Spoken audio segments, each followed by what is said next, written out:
How to convert Facebook account to business page. Hi everyone, welcome back to another video. In this video we're gonna learn how we can convert our Facebook account to business page. So without any further delay, let's begin with the video. But before beginning, I want you to make sure to hit that like, share and subscribe icon.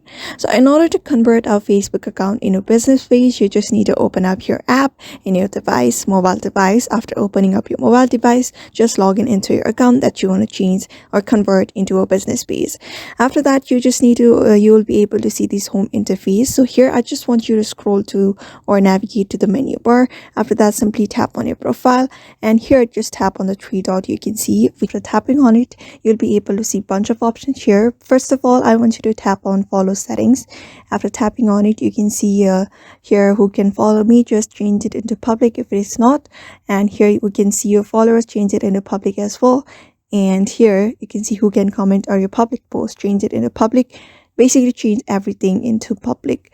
After that, get back and you should be able to see turn on professional mode. Simply tap on it, and here simply tap on turn on and get along with the process of creating a professional account. You can see that. You can see public. You just need to choose public. Tap on next. After that, go on with the further process. Just tap on confirm. After that is done, you just need to simply tap on done. Just get back and you should be able to see your professional account very easily. So that's how you basically convert your Facebook account into a business page. So I hope this video was helpful to you, and thank you for watching this video.